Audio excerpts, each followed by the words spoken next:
大家好，欢迎来到中老年之音，希望大家都过得愉快。感谢您的订阅和忍耐，我们每天都陪伴您。人老了，不要钱养儿女，要帮忙做以下几件事。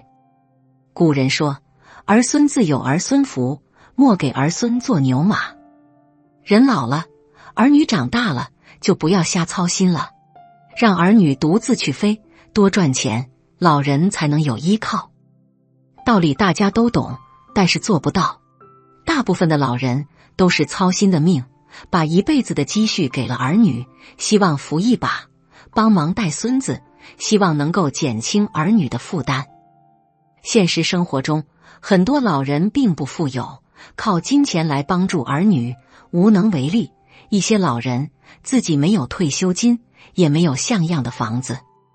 一方面看到儿女混得不太好，老人很着急；一方面老人没有能力，捶胸顿足。这样的状况令人揪心。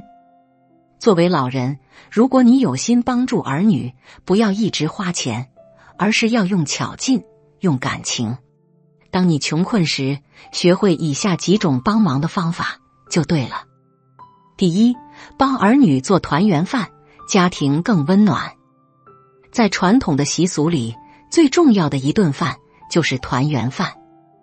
不管儿女有没有出息，只要他们平安回家就可以了。我们可以想一想，当儿女们疲惫不堪地回到家，看到锅子是冷的，灶头是凉的，他们会更加疲惫。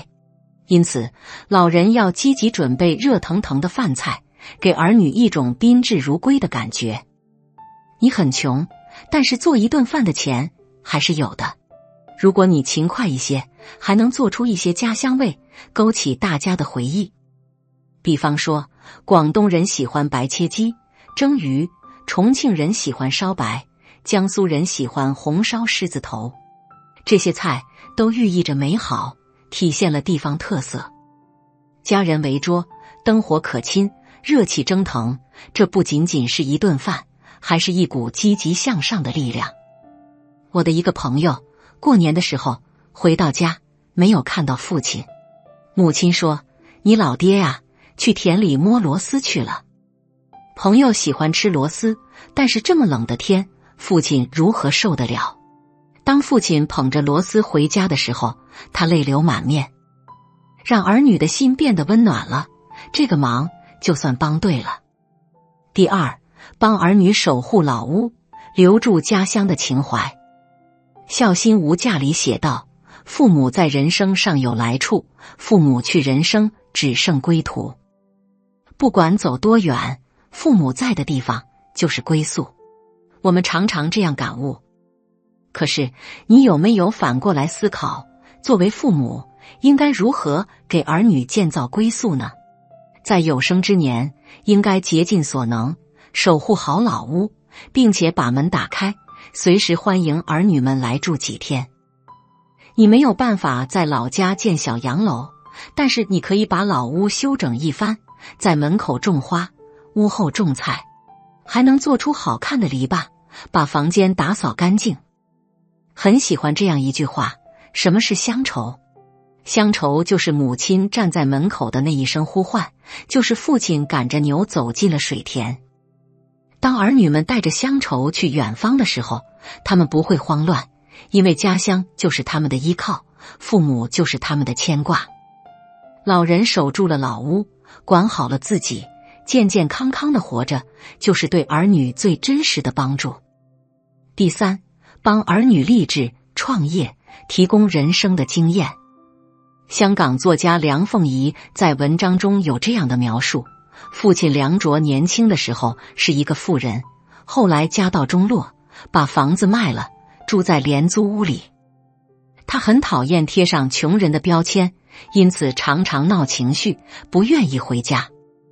父亲没有办法给他很多的钱，但是常常让老朋友带着他去参加各种高端的社交，让他接触到富人圈，积累人脉。在生活上，父母能省就省。当他看到母亲吃隔夜的饭菜的时候，内心有了很深的感触。是啊，并不是所有的父母都是无所不能的。有太多的父母一辈子的工地干活，一辈子都过着紧巴巴的日子。可是父母应该如何向儿女解释这一切呢？如何让儿女接受贫穷呢？关键的一步就是立志创业。儿女们，人穷志不穷，总会有办法崛起。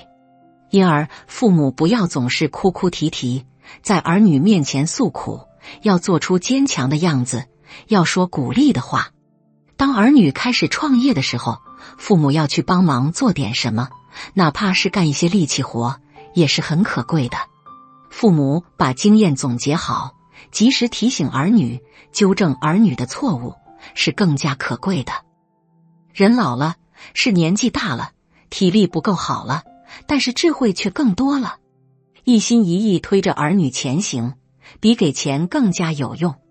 这是无形的精神财富。第四，帮儿女化解各种矛盾，当好和事佬。有一次，我和隔壁邻居吵了几句，本以为邻居会记仇，但是隔天邻居就主动向我问好。原来是母亲主动向邻居道歉了，还加强互动，让邻居很感动。冤家宜解不宜结。年轻人难免会犯年轻气盛的毛病，但是老年人要保持理智，不能因为护短就给儿女煽风点火，让矛盾升级。儿女之间的矛盾，父母要主动去化解，要召集家人好好沟通。儿女和外人之间的矛盾，要认真分析，放下面子去帮忙和解。很喜欢这样一句：一不称意，便发躁舍去，焉有成熟之时乎？任何事情都不能忍受，一开口就是愤怒，这样的日子怎么过？老人最大的优势就是心智成熟，因此我们要利用起来，帮助儿女去化解矛盾。老人如何帮助儿女？第一时间就会想起2个字：给钱。其实拿再多的钱给儿女也会花完，只有把赚钱的本事、人间的温暖给了儿女，才一辈子都用不完。人心是一杆秤，父母的爱有几斤几两都清楚。如果想要家庭幸福，就要把爱的分量变得更加厚重一些，让人心更加踏实。人老了，不要理所当然地享受儿女的孝顺，要学会为儿女保驾护航。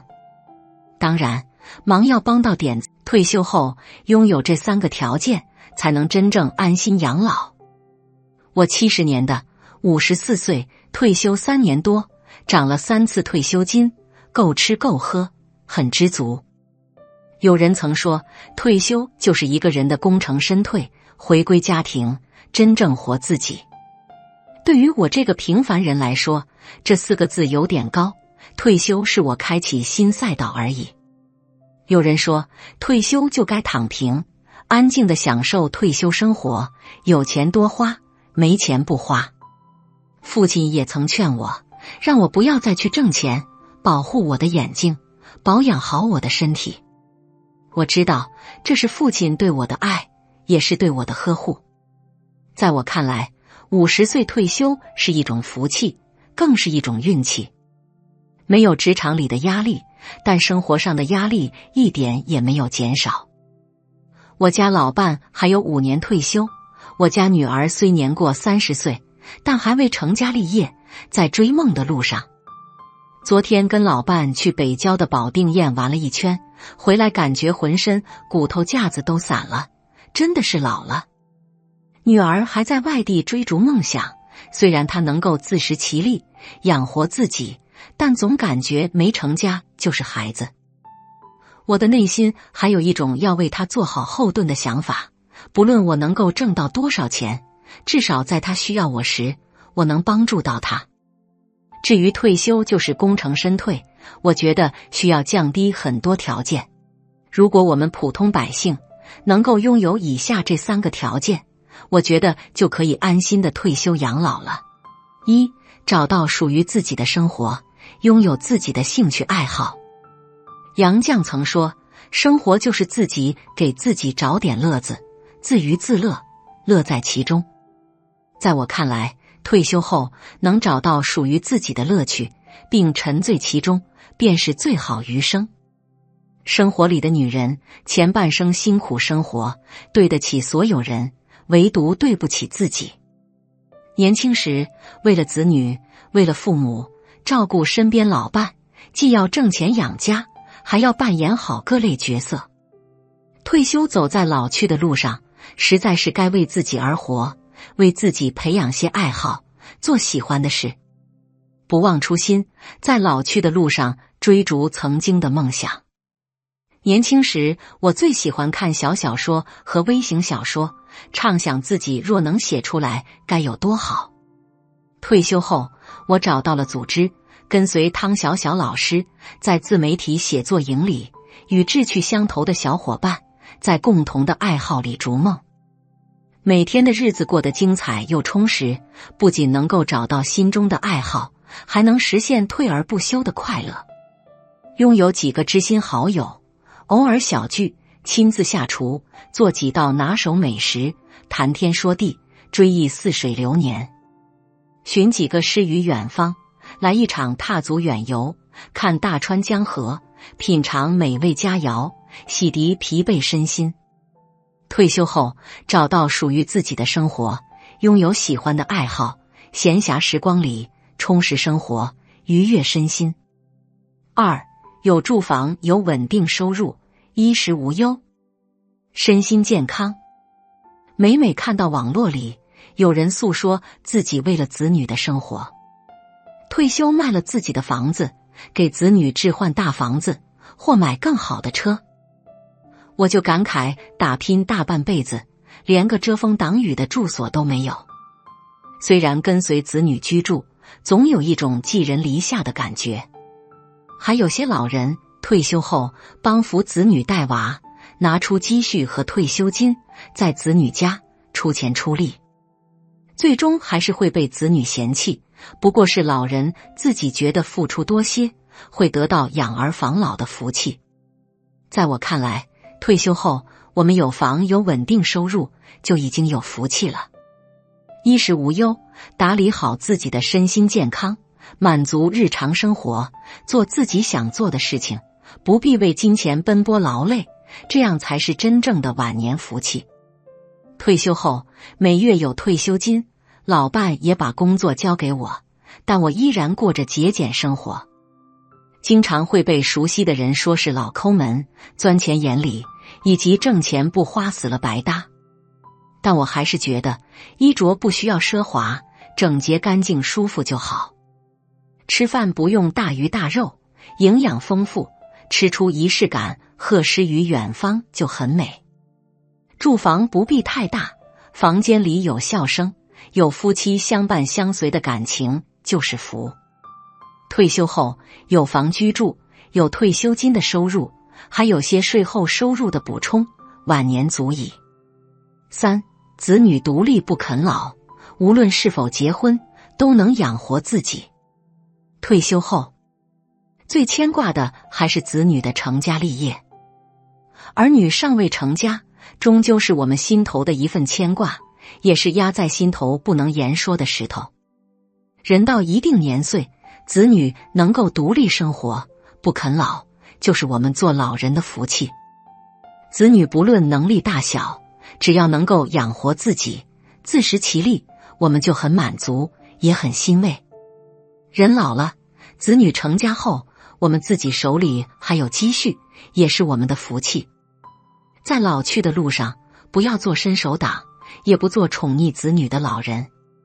生活里见多了子女惦记老人手里的积蓄，为老人的财产吵架。有子女曾说父母不懂事，不知道主动帮扶自己，这样的子女是我们老人的悲哀。那些宁愿把所有艰难都自己扛下来，跟父母只报喜不报忧的子女，才是来报恩的。我家女儿还未成家，对于我和老伴来说，这就是不能言说的内伤。每次参加别人子女的婚宴，被询问为啥不催婚催嫁，内心都不舒服。有人曾说，一个人的最大成功是子女过得比自己好。而我觉得，子女的幸福快乐，才是我们老人功成身退的资本。退休后，以上这3个条件，您都满足了吗？若都满足，就是最幸福的老人，可以安心的养老，余生儿孙自有儿孙福，老人不要瞎操心。老人爱操心，老人心里儿孙自有儿孙福。王阿姨的儿媳妇生了个大胖小子，本是3世同堂的喜事，可王阿姨却怎么都高兴不起来。原来是因为儿子心疼她，为了不想让母亲太累，就没让她照看孙子。儿媳妇月子期间请了月嫂照顾，出了月子又请了保姆照料孩子，一切似乎没她什么事儿，这可给王阿姨心里添了堵。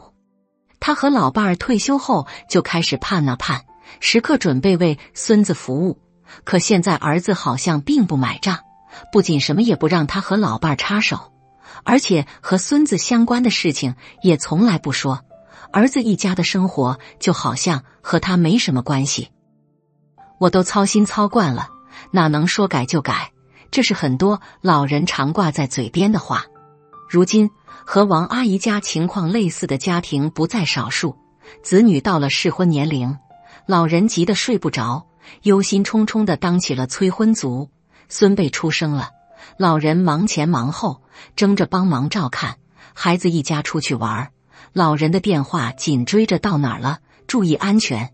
如果家里有待业啃老的子女，更是忙得不可开交，本应安享晚年的老人仿佛有操不完的心。现如今隔代教养普遍存在，多数家庭的老人过度牵挂儿女的事情，自觉承担照顾第3代的责任，喜欢在晚年为子女带孙辈，不知不觉地使自己陷入了新一轮的拼搏。早上给儿女做早餐，送孙辈上学，下午买菜做饭，接孩子放学，有的甚至还帮忙打扫卫生、洗衣服。而在一些结了婚的年轻人的观念中，认为父母和自己的家庭都是独立的个体，各有各的生活方式，没必要搅合在一起。多数孩子会对父母操心琐事而感到心烦。当老人一开口，孩子就会以你把自己管好就行了，操那么多闲心干啥回应，孩子心里不痛快，老人也伤心，久而久之影响家庭和睦。既然吃力不讨好，为何老人们还一如既往向前冲呢？一方面，在中国人的传统观念中，含饴弄孙、共享天伦才是晚年的美好写照。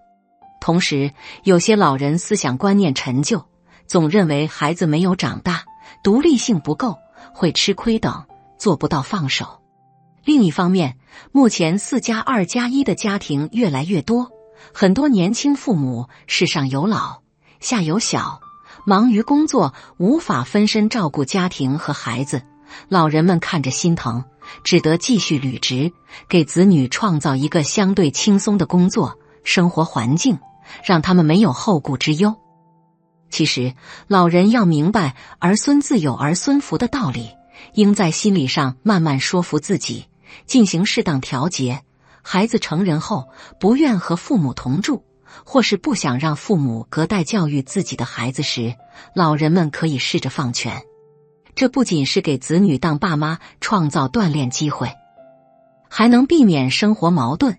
当想念孙辈和子女时，可以时不时去看看，偶尔代为照顾，增进感情的同时还能保持安全距离，切勿总是大包大揽，把孩子保护在自己的羽翼下。当然，如果子女有需要，也要适当帮一把。对于个别家庭中有长期待业和啃老的子女，老人要说服他们自力更生，帮其谋得职业，过上属于自己的生活。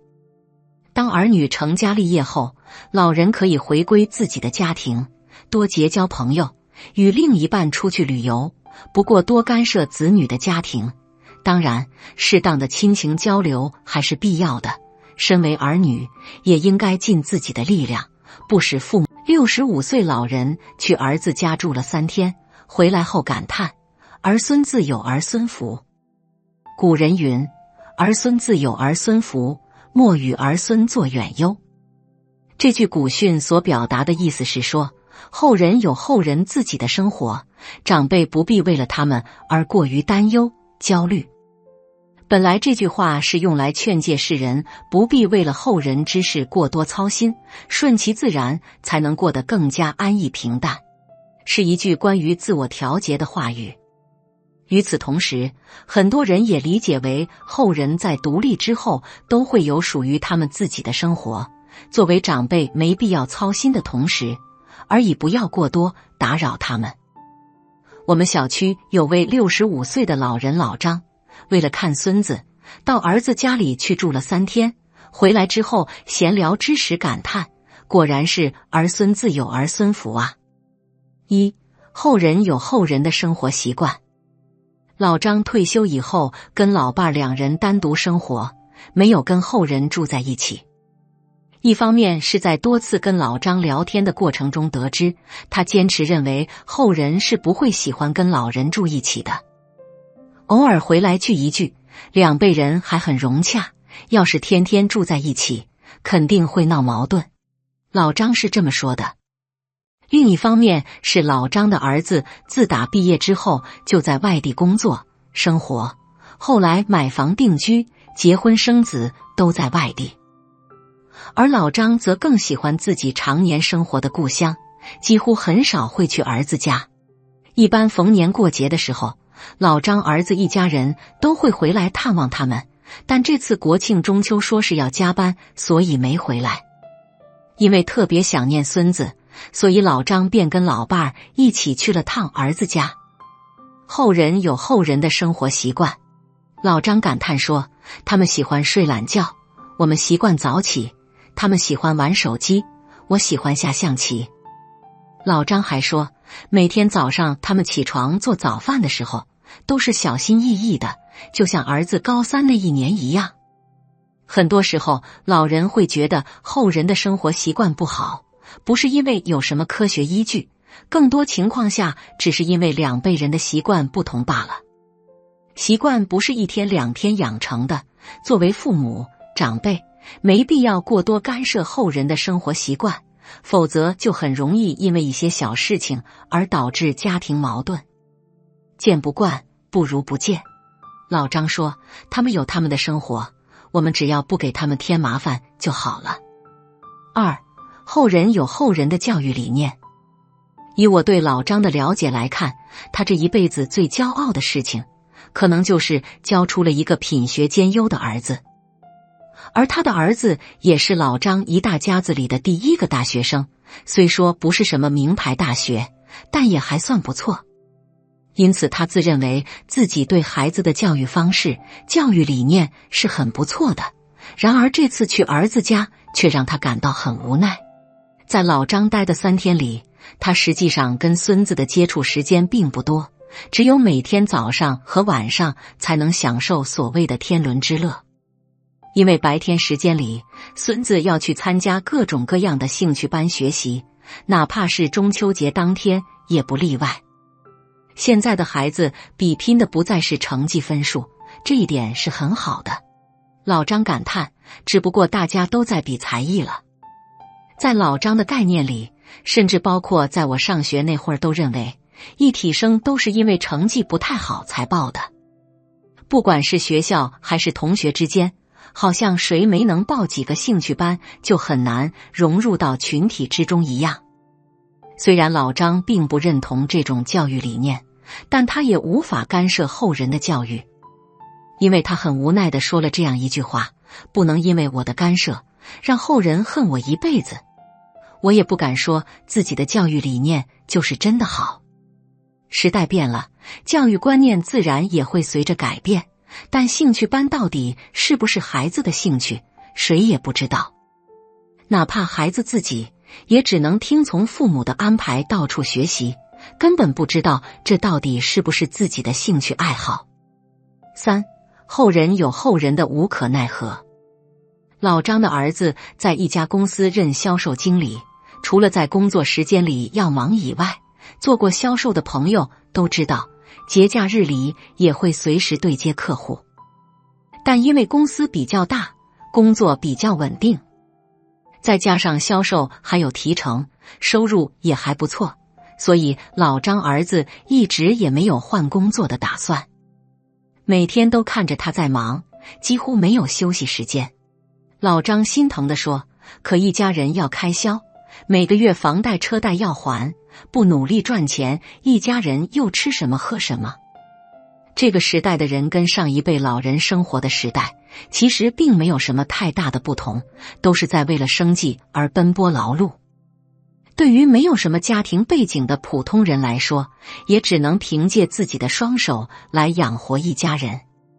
后人有后人的无可奈何，我们干涉不了，也没办法干涉。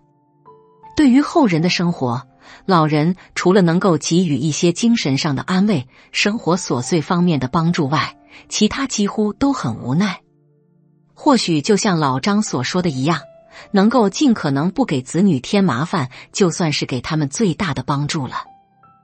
我们都有退休工资，身体也很健康，虽说给不了他们什么多大援助，但至少我们可以自己照顾自己。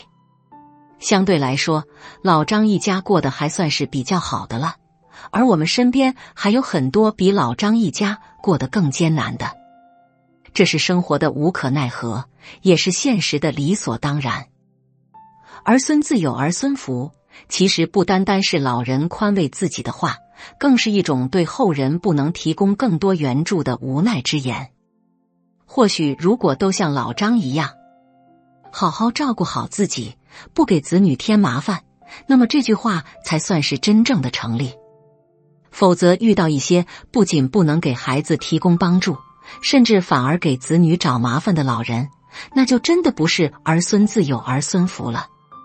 后人有后人的生活习惯、教育理念、现实情况，老人的经验或许能够在某些事情上给予后人更好的参考，但终究不能帮他们一辈子。古人有云，父母恩深终有别。不管子女过的是好是坏，是苦是甜，那都是后人自己的福分，老人无需过多操心，更没必要多加干涉。如若后人有福，没有先辈援助，也能白手起家，成就辉煌。要是后人不孝，任你家财万贯，也不足以供其挥霍多久。如诗所曰，百岁光阴似流水，道高德重把名留。儿孙自有儿孙福，62岁大爷，退休金6800被儿子安排干环卫，儿媳的做法改变我的余生。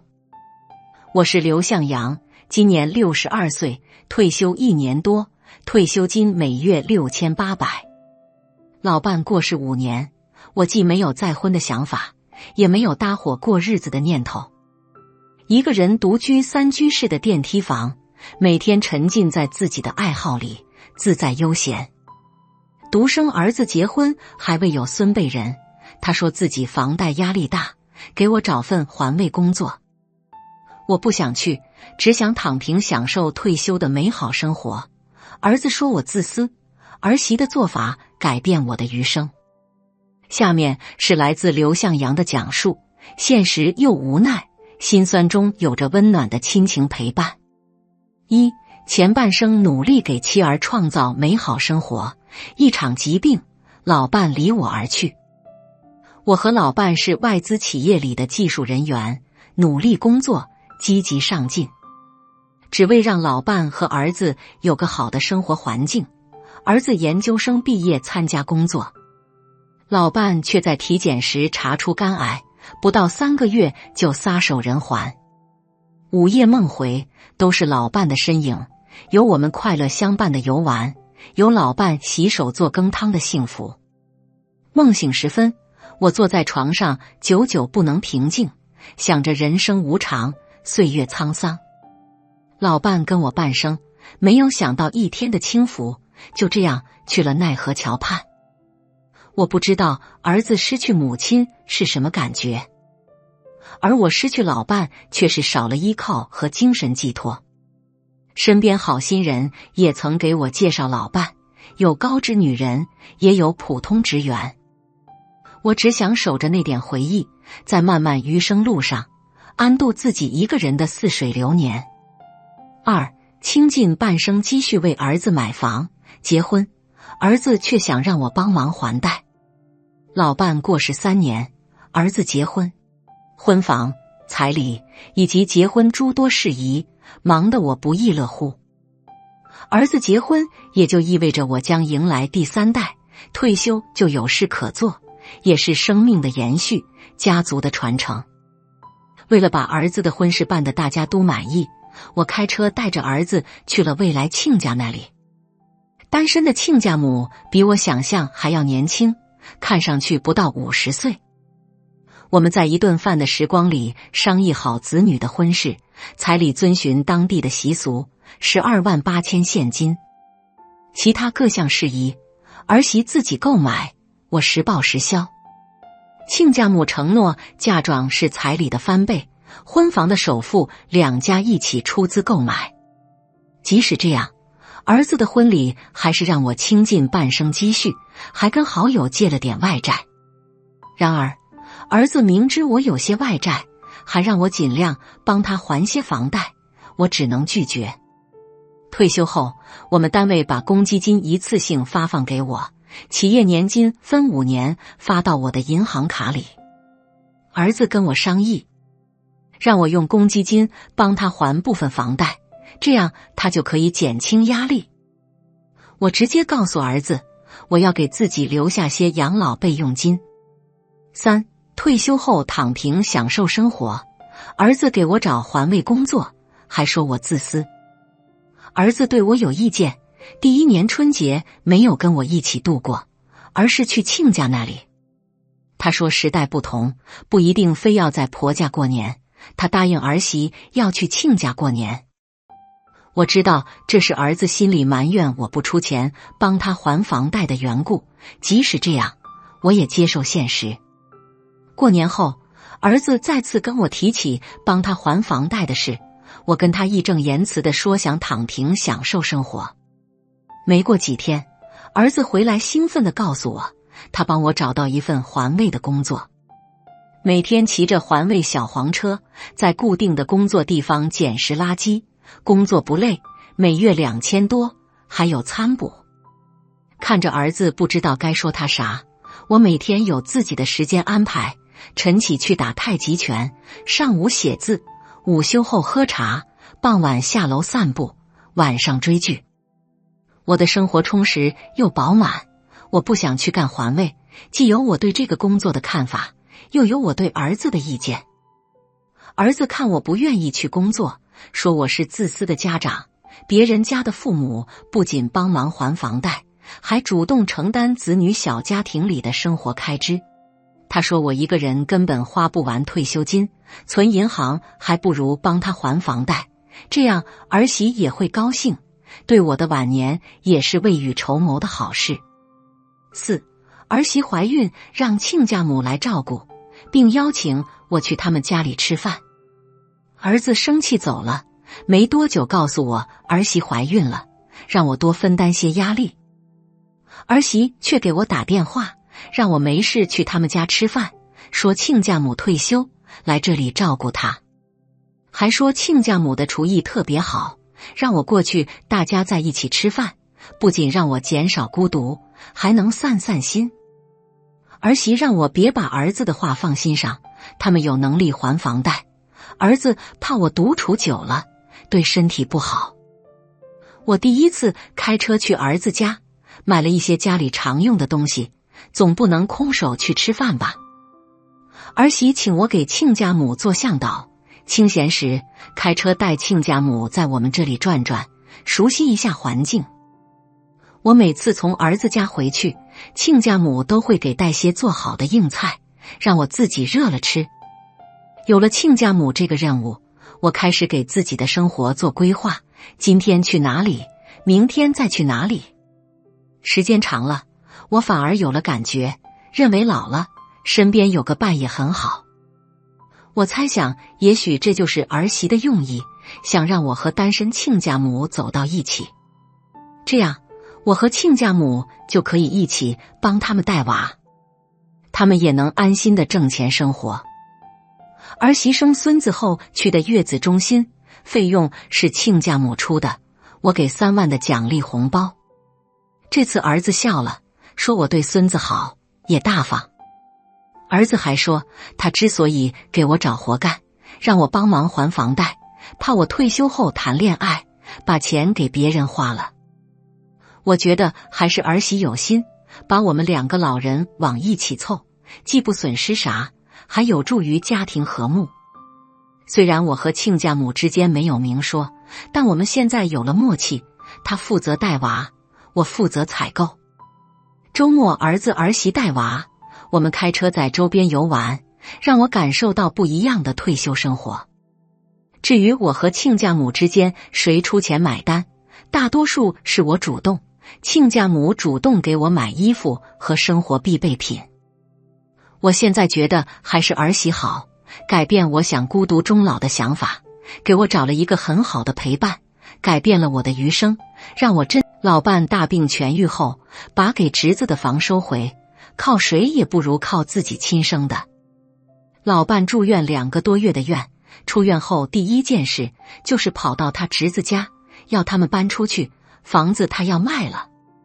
侄子说，当初不是说好了，你们的财产给我，将来我养你们老。老伴说，人不遇事不知道谁好谁歹，养儿防老这句话在你身上就是笑话了。我和老伴都是农村出来的大学生，分配在县城工作，结婚后第2年就有了大女儿。头胎生了个女儿，我和老伴都想要个儿子。农村出身的我们俩还是有重男轻女的思想，认为没有儿子老了没人养老。再次怀孕后托人检查说是男孩，我请了病假，躲在乡下外婆家，整个孕期都提心吊胆的，没想到生下来还是女儿。当时公公婆婆要我们把孩子寄养，我和老伴都没舍得，毕竟是亲生的，也不舍得他受委屈。我和老伴交了罚款，给小女儿上了户口，想着就养2个女儿吧。老伴兄弟3人，他是老大，2个弟弟家都在农村。大弟家有2个儿子，小弟家1儿1女。老伴对他的侄子们都非常好。公公婆婆把我们叫回家，说你是长子，按规矩你大弟家的老大就该过继给你，承你的衣钵。他该上学了，就让他跟你们去县城上学吧，你们从小养着，也跟你们亲。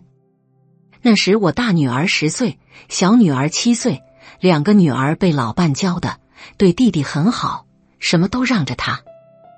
我们在侄子身上花费的心血，一点都不比2个女儿少，可他实在不是读书的料。他大学考了2年，最后还是读了个专科，毕业后老伴托人给他找了份工作。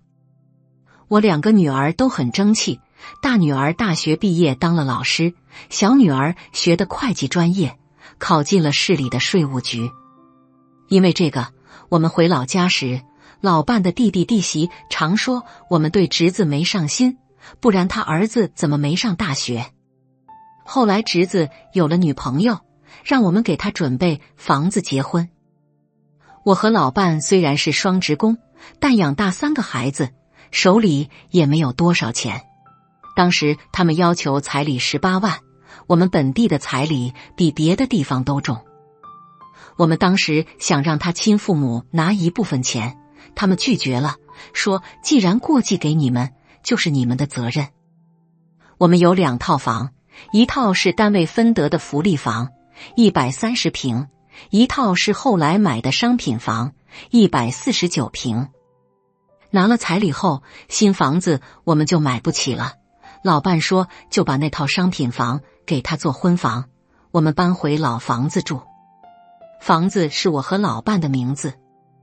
侄子结婚前就要我们把房子过户给他，我们没答应，想着等老了以后跟侄子住，房子是我们的，住着还理所应当些。现在想来，当初没有过户是正确的选择。侄子结婚后经常来我家蹭饭，老伴很高兴。后来侄媳妇怀孕后，侄子跟我们说他媳妇怀孕要辞职养胎，他一个人的工资养不了家，想让我们把一个工资卡给他。现在的年轻人工资低开销大，都是父母帮衬，再说你们年龄大了，也花不了多少钱，一个人的工资足够了。侄子这样说，我没同意，就是亲生儿子，结婚后也不能这样啃老的。为了这事，侄子很久都不去我们家，后来侄媳妇生了个大胖小子，我和老伴都高兴得不得了，包了个大红包去看孙子。侄子和侄媳妇都很高兴，侄媳妇让我去伺候她坐月子，当时我小女儿正准备结婚，我抽不出手，就又给了她1万块钱，让她请月嫂。对侄子，我们付出的不比亲生女儿少，2个女儿结婚的时候，我们都只给了10万嫁妆，没房子也没车。侄媳妇自有了孩子后就不上班了，说孩子只有一个童年，妈妈要全程陪伴。现在的年轻人我们也不懂了，整天说没钱，也不出门找工作。我说我可以帮你们带孩子，他们不让我带孩子，还是要我工资卡给他。工资卡我不可能给他，他们就隔三差五的来我家吃饭，临走再大包小包的带走，我心里也不舒服。老伴说自己的孩子随他吧，都是自己的孩子不错，可我女儿每次来都买很多东西，来了就帮我做饭洗衣服打扫卫生，他们说费力的活你们别干，再累着了等我们周末来了干。老伴的病很凶险，中午我俩吃饭正好好的，他说了一声难受，就从椅子上滑下来了，喊他也不应。我急忙打120，又不敢动他，吓得我心里直哆嗦。愣了一会，才分别给3个孩子打电话。女儿安慰我说别担心，他们马上到。大女儿夫妻俩和120差不多时间到医院，老伴直接进了监护室，医生说是脑出血，很严重。我吓得都站不住了，小女儿夫妻俩也赶回来了，他们都安慰我。直到第2天晚上，侄子才过来，问了情况，站了几分钟，说有事给他打电话，就走了。老伴在监护室住了20天，清醒后转到普通病房，又住了将近2个月。幸运的是他恢复得挺好，没落下什么后遗症。老伴住院期间，2个女儿女婿轮流伺候着，晚上都是女婿值夜。我说要请护工，因为他们都有工作。女儿说自己伺候着放心，女婿说他们晚上没事，我爸也不闹人。可我们当成儿子养大的侄子，一共就来了2次，第2次带了一把香蕉，老伴说要他晚上过来，和女婿轮流，他说白天要上班，晚上在医院睡不好。老伴刚出院就说要把侄子住的那套房子收回来，说要卖了，那边地势好，又是学区房。侄子说这不是说好的吗？房子是给我的，等你们老了我给你们养老。老伴说你养老？我都病得快死了，让你伺候1天你都不愿意，你说你养老，那不是笑话。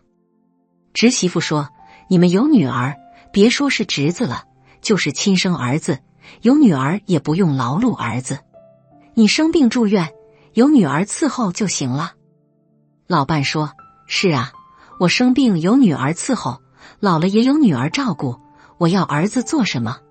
要那个虚名干啥？我不是你亲生父母，没义务给你们买房子。以前花的钱就算了，这房子我要收回来。这次看病花的钱太多了，我要卖了房子填补住院费。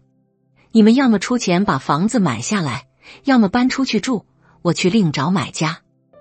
侄子不拿钱，也不搬，还把他亲生父母接过来闹，说我们说话不算数，过继了他们的儿子又不管他了，还要把他赶出去。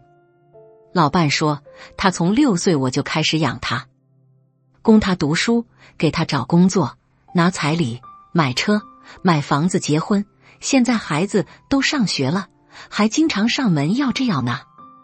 我生这场大病，也明白了，指望谁都不如指望自己亲生的，以前花的钱就当水漂了。这房子是我的名，还是我的房子，我一定要收回来。以后咱们断绝关系，我不指望他了。闹了好长时间，老伴是铁了心要断绝关系，收回房子，最后侄子一家骂骂咧咧走了。俗话说，晚年苦不苦，就看55，做到以下几点，活成人生赢家。55岁是人生命运的分水岭，有的人55岁为了挣几个钱还是四处奔波，有的人55岁手里没钱却等着养老，还有的人体力好，有钱有闲在享受人生，这里面的区别实在是太大了。人到晚年要想活成人生赢家，55岁这个年纪很关键，做到以下8点，就可以顺顺当当再活20-30年。1. 不管多少，每个月都有一份稳定的退休工资。工资不论多少，够吃够用，每个月都有进账。1万元有1万元的活法，2000元有2000元的活法，这是心态问题。其实吃什么不重要，吃得开心才重要。所以年轻时候有个稳定的工作，不光是为了挣钱，更为了老了以后有一份稳定的退休收入。只要有退休工资，不管多少，最起码不用跟子女伸手要钱，只要跟人要钱，就要看人脸色。人到55岁还要伸手要钱，自己难为情，子女也觉得是负担，所以一定要未雨绸缪。2. 要有健康的身体，只有身体健康，才能享受高质量的晚年生活。身体健康是一切生活的根本，身体不好，胃口就不好，再多的美味都是浪费，再好看的衣服也没有机会穿在身上。年轻时努力挣钱的同时，也要时刻关注自己的身体，要为以后养老打好身体的基础，注意劳逸结合，按时体检，注重饮食调节，保持良好的心态，只有这样上了年纪以后，才能有一个好的身体。3. 不要过度帮扶子女，要给子女锻炼的机会，培养子女懂得感恩，只有这样，我们才能安稳享受退休生活。有的人55岁了，还在子女奔波，有的挣钱替子女还房贷，有的帮子女带孩子。当然，如果有钱体力也好，这些都无可厚非，但是前提是子女一定要懂得感恩。不懂感恩的子女，你付出再多，他们也不会满意，相反养成依赖的坏习惯，自己缺乏斗志，不愿意为以后拼搏，只会一味地怪父母没有能力，这样的白眼狼子女，切记一定要远离。子女小的时候就要有意识地进行培养，告诉他们没有谁必须为谁付出，要对别人的付出感恩，并且予以回报。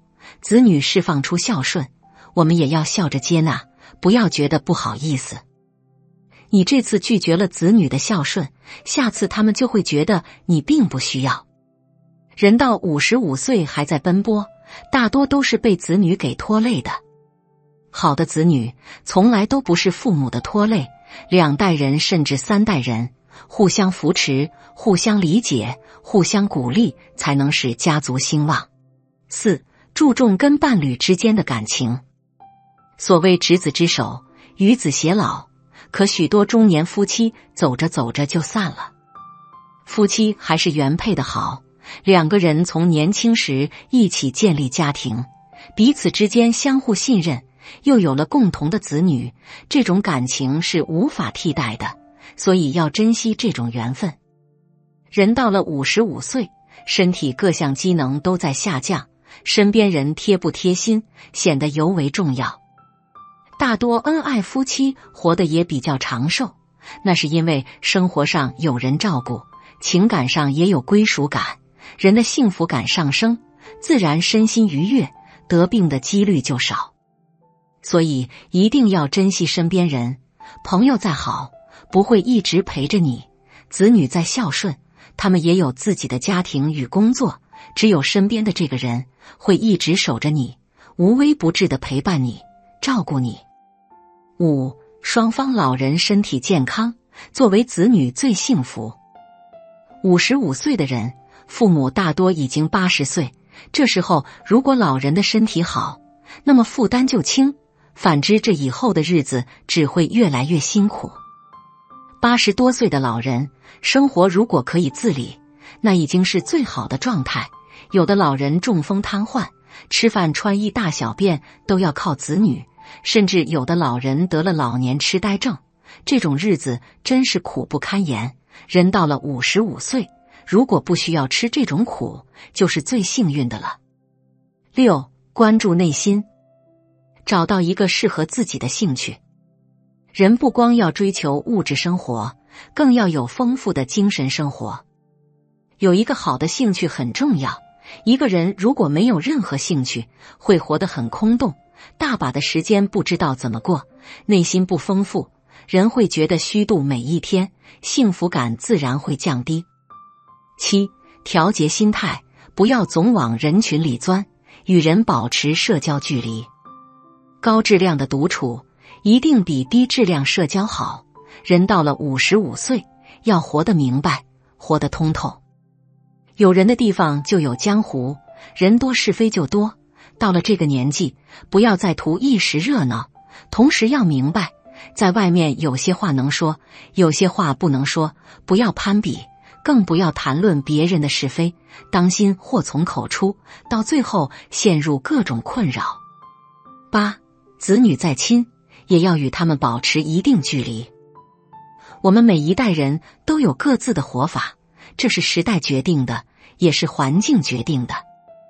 不要把自己的生活方式强压在别人的身上，过好自己的日子，不该说的话不说，不该管的事不管。也只有这样，才不会造成家庭矛盾，管好自己的嘴，过自己的生活。人到55岁，要做减法，一切负面的东西都抛掉，学会断舍离，远离不好的人与事，不该买的东西不买，该扔的东西就扔，追求精神上的富有，做内心富足的人。55岁是人生的分水岭，大部分人已经退休或即将退休，为了享受到高质量的退休生活，我们要未雨绸缪。这种准备不光是金钱物质上的，更是精神层次上的，发自内心的多爱自己一些。当您沉浸在这些故事中，愿他们激发您的思考，也能传递温暖给他人，不求回报。感恩您一路相伴，期待您的点赞与分享。有不到之处，希望您能在评论区给我留言，我会对每个留言回复。我也迫切地希望能与您就任何话题进行交流。愿我们一同积累福报，走向更加健康、更幸福的生活之路。